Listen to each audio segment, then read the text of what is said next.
Si les parece, comencemos entonces como a echarle una miradita a lo que ha sido este mes. Carolay Morales, por ejemplo, ha preparado un informe sobre lo que ha sido la propuesta de reforma tributaria, la paz total, restablecimiento de relaciones con Venezuela. Es decir, una mirada a algunos de los acontecimientos que han ocurrido en este primer mes de gobierno del presidente Petro. Carolay. 30 días en el gobierno y el presidente Gustavo Petro pues ya está empezando a generar una hoja de ruta sobre los temas clave en su administración.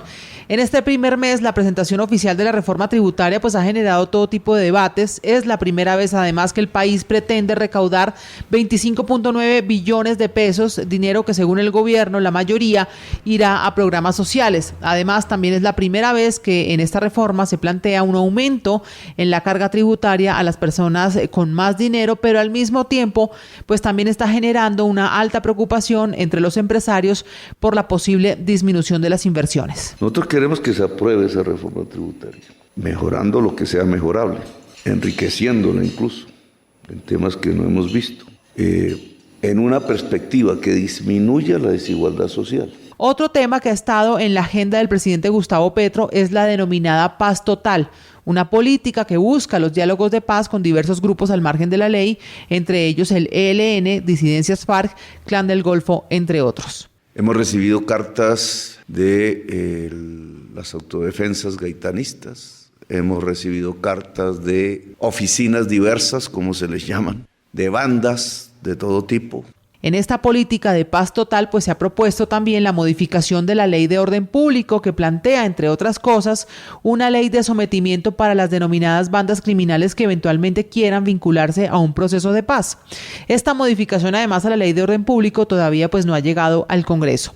Otro tema relacionado quizá con la paz está en la petición del presidente Petro a Estados Unidos para cambiar la política antidrogas. El presidente ha pedido tener una visión diferente, entendiendo que la actual política pues solo ha afectado al último eslabón de la cadena del narcotráfico y no a los que manejan este negocio ilícito. Y es que en estos primeros días de gobierno y con el cambio de mandos de las fuerzas militares, el presidente Petro habló de un nuevo concepto que aún retumba en los batallones, puestos de policía, infanterías de marina, entre otros.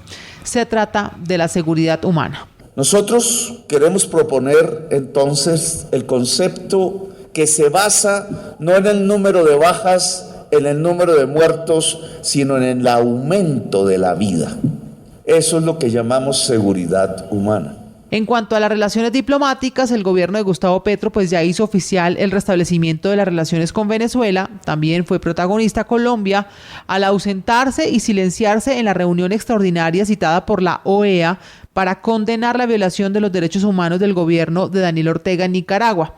Asimismo, el presidente Petro fue recientemente cuestionado por algunos sectores al opinar que en Chile, tras las elecciones del plebiscito que no cambió la constitución, pues había revivido el dictador Augusto Pinochet. 7 de la mañana, 10 minutos. Vamos a analizar precisamente este primer mes del gobierno de Gustavo Petro y tenemos en línea a Juan Camilo Restrepo Salazar, exministro, ex embajador. Bienvenido, doctor Restrepo. Gracias por estar con nosotros. Buenos días, ¿cómo están? Muy bien, señor, muchas gracias. Preguntarle inicialmente su visión, lo que cree que han sido estos primeros 30 días del gobierno de Gustavo Petro, ¿qué le ha gustado y qué no?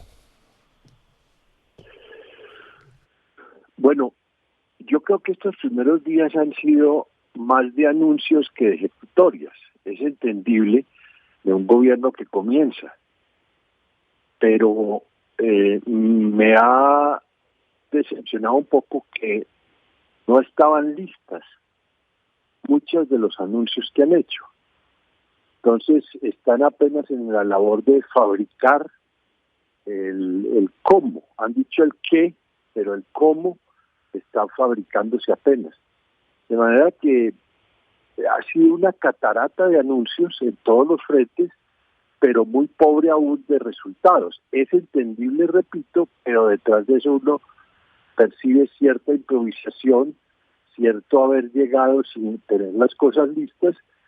Los nombramientos clave se han demorado más de la cuenta, de manera que vamos a tener un periodo de transición de varias semanas hasta que se vaya asentando el nuevo gobierno. Ahora, doctor Juan Camilo Restrepo, en materia económica, la reforma tributaria, sin lugar a dudas, uno de los temas que han estado allí en la mesa, y la palabra de crecimiento, quizás que se ha robado el protagonismo en la última semana. Usted, en virtud de su conocimiento, por supuesto, en condición de exministro de Hacienda, ¿cómo ve ese aspecto económico en este primer mes de Gustavo Petro? Bueno, quizás la única propuesta que ha llegado y que ya tiene alguna masa crítica para discutirla es la reforma tributaria, que entre otras cosas también la fabricaron o la prepararon a las volandas. Cuando se posesiona el presidente no la tenían lista, la hicieron en 15 días o 3 semanas. Bueno, es una propuesta que plantea una serie de discusiones muy profundas. Yo creo que está muy lejos de encontrar algunos consensos. Yo personalmente me temo que esta reforma no va a recaudar el dinero necesario que dice el gobierno que necesita para su gasto social. Toda reforma tributaria, cuando entra al Congreso, es sujeta de discusiones y de peluqueadas. Ahora lo que resta es que no vaya a salir trasquilada de esta discusión parlamentaria que ya siempre está en su vuelta final. Y la otra arista para analizar de este primer mes de gobierno de Gustavo Petro tiene que ver con las relaciones internacionales. Para algunos ha sido importante el avance en el restablecimiento de las relaciones con Venezuela por efectos puramente prácticos para Colombia y ese país, pero por otro lado hay salidas en falso, dirían algunos más, con respecto a su posición frente a lo que ha ocurrido en Chile en los últimos días, pero también, y muy grave, frente a Nicaragua. El silencio en aquella sesión de la OEA y más tarde lo que se ha venido a decir desde la prensa libre que todavía intenta hacer lo suyo en Nicaragua o en algunas partes del mundo, pero con conexión con Nicaragua, en el sentido de que Colombia estaría cediendo en algunas de las pretensiones de Nicaragua en el litigio internacional a cambio de la liberación de algunos presos políticos. Y se confirma esa versión porque todavía no está muy claro qué está pasando ante un silencio que genera más dudas por parte del gobierno y la Cancillería colombiana, pues sería muy grave. En esa arista de las relaciones internacionales, ¿qué tal lo ha hecho Gustavo Petro? Yo creo que lo más importante y lo más a destacar ha sido el reinicio o los pasos tendientes al reinicio de las relaciones con Venezuela. Eso ha sido sin duda no solo una promesa de campaña, sino que se empezó a ejecutar con celeridad. Yo celebro eso, creo que es muy bueno, el país lo necesitaba. Fue una torpeza haber puesto en el congelador las relaciones con Venezuela. Y en cuanto a lo de Chile y Nicaragua, pues lo de Chile fue un trino desafortunado del presidente Petro, que debe estar muy arrepentido. Le han llovido críticas internas y externas por sugerir que estaba de vuelta el pinochetismo. Y lo de Nicaragua, me parece que ha faltado claridad, qué es lo que busca el gobierno. Ha habido ahí una serie de ambigüedades por parte de nuestra Cancillería. No creo que una posición firme contra la dictadura de Nicaragua se deba debilitar de ninguna manera, buscando unos objetivos pragmáticos que todavía no sabemos cuáles son. Pero de destacar realmente, y creo que en la gestión del gobierno lo más importante hasta ahora, las relaciones con Venezuela. Doctor Juan Camilo Restrepo, en lo que tiene que ver con el proyecto de reforma tributaria al que usted se ha referido hace un momento en esta entrevista, en gran parte de los artículos que uno lee en la prensa económica, se dice que un punto que puede ser muy complejo es que si el proyecto de reforma se aprueba tal como está, pues las empresas, que son las que dan empleo en todos los países, a las empresas, si se les suman todos los impuestos, pues terminarían pagando más del 60% en impuestos. Incluso hay artículos en el diario El Tiempo del analista senior Ricardo Ávila que dice que llegarían a pagar el 67,1%. Y ahí se dice que en otros países pues esa tasa es mucho menor, en España puede ser del 26 o el 28, en Estados Unidos más o menos igual. Consideran esos analistas que si eso se aprobara, pues llevaría a Colombia a una situación económica muy difícil. ¿Usted está de acuerdo con ese punto de vista? Yo estoy de acuerdo con ese punto. Por eso decía que la reforma fue confeccionada muy a las volandas. En primer lugar, porque le ponen más impuestos a los que siempre los han pagado. Entonces, obviamente, eso es un despropósito en este momento en que la economía está tan averiada por la pandemia. En segundo lugar, porque esas cifras, la tasa combinada, tasa de empresas más el impuesto de los accionistas con los dividendos, lleva esas tasas, y sobre todo si los accionistas están en niveles altos de tributación del 60-65%, que obviamente están fuera de línea con otros con la mayoría de los países y no con todos. Entonces, ahí vamos a quedar fuera de la competitividad internacional en materia tributaria. Pero adicionalmente, yo quiero notar la atención que es que el gobierno Petro está metido en una encrucijada fiscal muy complicada. Mire estas cuentas de servilleta, pero que quizás sirven para percepción de los oyentes. Primero se dijo que iban a recaudar 50 billones de pesos este año, primer año. Bueno, yo creo que era un disparate pretender sacarle una sangría a esta economía de esa cantidad, y ya lo dejaron a un lado la cifra de los 50 billones. Entonces el ministro Campos dice, no, vamos por una reforma tributaria de 25 billones, de la mitad, y la otra mitad, para llegar a la cifra mágica de los 50 billones, es solamente un objetivo a alcanzar en los 4 años de este gobierno. Entonces presentan una reforma de 25 billones. Pero resulta que encontraron un regalo envenenado que les había dejado el anterior gobierno, que es un déficit gigantesco en el Fondo de Estabilización de Combustibles, que es la manera como nosotros estamos aislando el precio interno del precio externo. Por eso no ha habido malestar social y político por alza de combustibles, porque lo tenemos congelado, pero eso no se hace gratis, eso se hace a costa de un costo fiscal muy grande que asume el Fondo de Estabilización de Combustibles, que prácticamente, según los análisis del Ministerio de Hacienda, va a llegar al fin de este año con un déficit de 31 billones de pesos, de los cuales apenas está provisionado la mitad. Es decir, el solo déficit que hay que enjugar de ese Fondo de Estabilización se va a llevar prácticamente la mitad de la reforma ya reducida a su mitad. No van a quedar sino 10, 11 billones de pesos para el nuevo gasto social.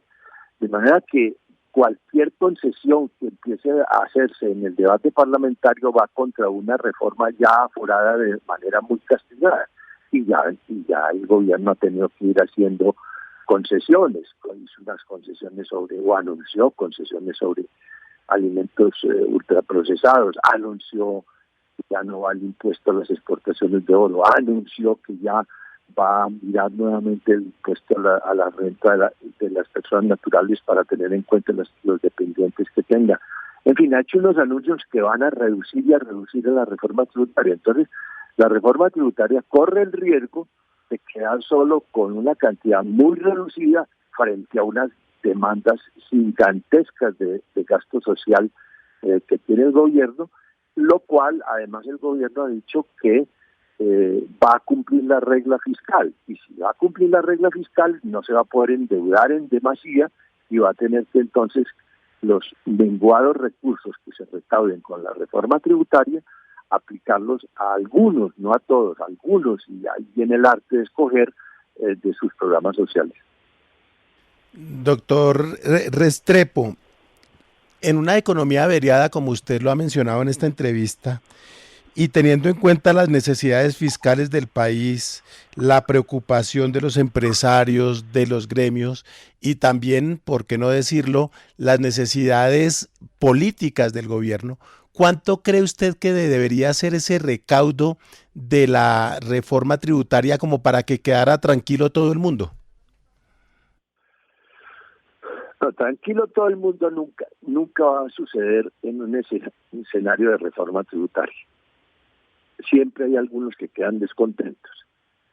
Pero de toda esta catarata de cifras, de presentaciones, de propuestas que se han escuchado, a mí la que me ha parecido más razonable es la de la ANDI. Si logramos conseguir 8 billones de pesos, démonos por bien servidos, ya sería una reforma tributaria muy ambiciosa. Las reformas tributarias no suelen recaudar tanto dinero y creo que sería una cifra razonable y defensable. ¿Para hacer todo lo que se necesita? No, para hacer apenas una parte. Por eso, escoger lo esencial viene ahora a ser lo principal en el programa de gobierno. ¿Y qué va a ser lo principal? Lo dirá el plan de desarrollo. Ojalá hagan un plan de desarrollo serio, aplomado. Tienen plazo hasta fin de diciembre para presentarlo al Congreso y tramitarlo. Y ese es el escenario donde se escoge, dentro de todas las necesidades que hay, lo que se puede hacer. Pero, ¿han visto, por ejemplo, los ministros? Yo pienso la situación tan compleja que está viviendo el ministro Campo. Los propios ministros son los primeros que tienen agobiado al Ministerio de Hacienda, diciéndole que los recursos que hay en el presupuesto son insuficientes para cumplir sus propósitos. Ahora, doctor Restrepo, usted estuvo al frente de las negociaciones con el ELN en Quito, y este tema de la paz total, que también se ha anunciado en este mes del presidente Gustavo Petro, pues va a marcar la agenda de negociación con grupos ilegales, con grupos armados ilegales. Concretamente, el tema del ELN, ¿usted sí cree que alcanza a salir adelante con la administración Petro? ¿Y cuánto tiempo nos tenemos que demorar o tienen que esperar los colombianos para que usted pueda ver ya sentados al ELN con el gobierno dialogando y negociando? Sentado con el ELN puede ser una cosa relativamente rápida. Aunque el ELN es escurridizo, antier sacó un comunicado un poco tomando distancias y mostrando dificultades, pero con el ELN sentarse a una mesa puede hacerse relativamente rápido. Lo que no quiere decir que la firma de la paz con el ELN se logre rápidamente. Una cosa es iniciar unas conversaciones que ni siquiera se han iniciado todavía, porque el gobierno no ha nombrado su delegación negociadora, no se ha elegido la paz, las sedes, no se han elegido los países garantes, solo una reunión algo vistosa en La Habana y no más. Pero, repito, sentarse a negociar con el ELN sí puede hacerse, yo lo veo factible y hay que saludarlo, pero de ahí a crear unas sensaciones de que es que la firma de paz con el ELN está a la vuelta de la esquina, hay que cuidarse de no crear esas falsas expectativas. El ELN es un grupo muy curtido, muy duro, muy complejo, muy resabiado, y va a tomar meses o años llegar a un acuerdo de paz con ellos. 7 de la mañana, 25 minutos. Le agradecemos a Juan Camilo Restrepo Salazar, exministro de Hacienda, ex embajador, por estos minutos con la audiencia de RCN Mundo. Buen día, doctor Restrepo, gracias. Que estén muy bien. José Manuel, varios temas para analizar de la entrevista con el exministro Juan Camilo Restrepo y también varios puntos, sobre todo el inicio de la conversación con el exministro donde nos decía, en estos 30 días de Gustavo Petro, anuncio tras anuncio, anuncio tras anuncio, se ha hablado del qué, pero no se ha especificado el cómo, dice el exministro Restrepo. José. Eso es cierto, Chucho, y uno ve algo de improvisación en algunos ministerios que no parecían estar esos jefes de carteras tan preparados para asumir esos retos enormes que seguramente se nos van a venir en los 4 años siguientes. Sin embargo, déjeme darle una visión alternativa a este tema, y es que a mí me parece que la comunicación de Gustavo Petro ha sido efectiva y efectista, dirían algunos. Pero me parece que Gustavo Petro ha copado titulares, ha enviado señales frente a sus electores de base, ha tenido unas intervenciones cargadas de simbolismo, ha estado en los lugares donde se ha requerido en el momento justo en el que pasan las cosas, yendo al Huila, yendo a Buenaventura, estando en los eventos gremiales que ha habido en estos días y exponiendo obviamente sus visiones que a algunos dejan preocupados y a otros les gustan. Pero me parece que eso explica en buena parte el 69% que le atribuye la encuesta de la revista Semana y más de 50% que saca en Inbamer. No le ha ido mal en términos de aceptación frente al pueblo colombiano en este primer mes. Obviamente, del dicho al hecho hay mucho trecho, y en ese sentido estoy de acuerdo con el doctor Juan Camilo en la medida de dar un poquito más de compás de espera para ver si todos esos anuncios terminan reflejados en acciones concretas, y sobre todo para ver qué tanta de esas acciones pues nos van a hacer mal como país, o al contrario nos van a beneficiar o van a significar unos cambios tranquilos, que es el gran reto que yo creo que tiene Gustavo Petro por delante. Déjenme centrar en dos temas para abordar después uno tercero más tarde. Hablemos en principio de relaciones internacionales. ¿Qué es lo que ha hecho Petro? Restablecer relaciones con Venezuela, y yo creo que esa era una decisión correcta. Creo que la política de Duque fue siempre equivocada, no dio resultados. ¿Qué me preocupa de ese restablecimiento? Que no basta con hacerlo. Aquí se requiere que haya una búsqueda clara de los intereses estratégicos de Colombia, y ahí es donde no me parece que haya suficiente mensaje explícito por parte del gobierno.